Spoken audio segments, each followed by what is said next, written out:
Здравейте, мили деца, родители и всички наши приятели на Приказки без край. Включваме се, за да ви запознаем с един разкошен млад художник. Тервел, здравейте! Разкажи ни за себе си. Днес нарисувахме много картини. Зад мене имам доста от тях и... Искаш ли да ни ги представиш една по една и да ни разкажеш по нещичко за всяка? Добре. Нека да започнем от този папагал. Папагал, Да. нали така? Сестра ми го нарисува, тя има много креативност. Ето я, сестрата на Тервел, Марина. Здравей, Марина! Значи и ти си участвала в тази изключителна изложба като млад автор. Тервел и Марина. И го е нарисувала чрез нейната креативност.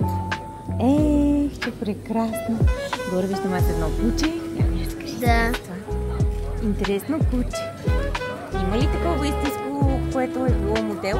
Или е плод на въображение? Плод на въображение. Куче въображение.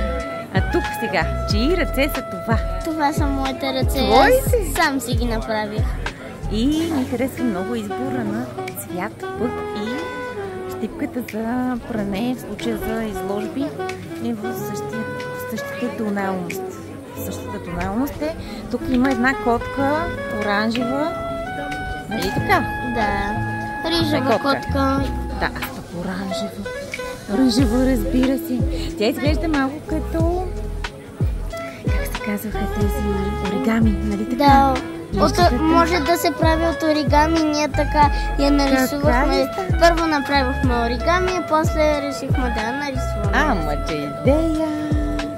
А тук започнахме. Това е един плаж, а това са плажните чадъри. Една моя приятелка го нарисува. Те са като хвърчила. Да. Страхотно. А това да не би да са костенурки в морето? Не, това са камъни. Не, камъни в морето с мъхчета. С мух. И чайки. Вижте. И едни чайки, само да хвана листа. Да ги свалим малко с чайките, точно така. И едно че те и на листа и наистина летят. А пък това едно парче диня. Да. Със сестра ми го направихме. А това какво е? Това е някаква абстрактна творба. Да, аз я нарисувах. Че страхотно. Ти помниш ли как миналата година на Синеморски приказни вечери рисува с вода от локви и мокри листа и от дърветата. И сухи пастели. И с сухи пастели. Изключително смесена техника. Нарисувахме планетата Земя с един вид лепил, което може да се рисува с него също. Това е лепило? С брокат, като брокатно лепило. Че нещо е напълно непознато за мене. А това е? Това са медузите. Медузи? А това отдолу са малки коралчета. Прекрасни. А това е грозде? Да, грозде. Нямам търпение да дочакам гроздето тази година, значи. Това? Абстракт, не знам какво е. Точно не знам какво е. Нарисувах го, когато бях на 4. Прилича ми на извънземно цвете. А това е? Една рисунка. Чудесна. А пък това са рибки. Да, рибки. А това е една морска змия. Как се спотаива там в ъгъла. Те змиите така се спотаиват и преди да ги видиш и ти... правят някакви неочаквани неща. Да. Нали така? И това не знам какво е. И аз не знам.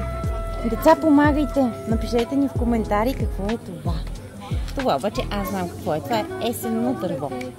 И това е един кошар с пчелички, работливи пчелички. Аз го нарисувах. Чудесно! Тук млади художник от Тервел ти задава въпрос. По колко са картините? Те са по максимум 6 лева. Тук имаме плотчета. Максимум е 6 лева. Тези са по 1 или 3 лева. една пеперуда. Малките са по един. Красота, красота. Красота. А това е една пеперуда, това ми може би... Това е абстрактна рисунка. Не било пеперуда. Аз пък реших, че е пеперуда. Може ли да е? Я да видим. Почти всичко разгледахме. Тук го нарисувахме през зимата. Това е бял сняг и тук са елхите, разбира се, както ги наричат тели.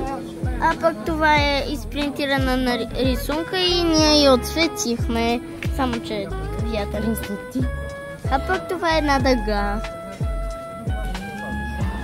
Как ми се прииска да завали дъжд, напоследък е доста топличко. На вас иска ли ви се да завали дъжд? Да. И така вие двамата ли рисувате обикновено? Да, се. И те ни помагат също. Я сега разкажете, а ти коя си?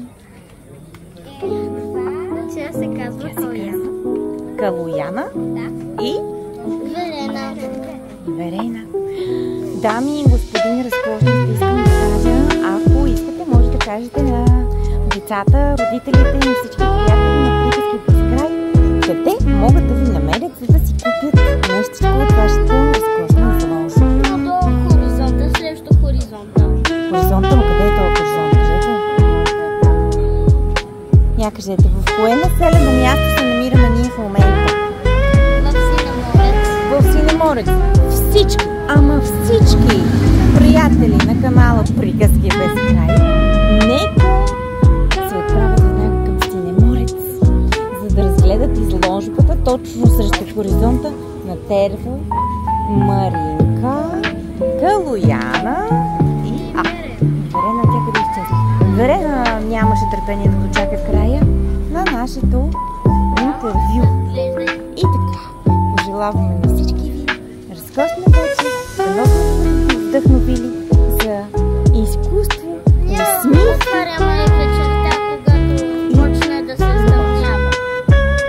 Чудесно. Знаете къде можете да намерите тези разкошни творения. Когато започне да се стъмнява, чакаме ви точно срещу хоризонта. Довиждане! До нови срещи!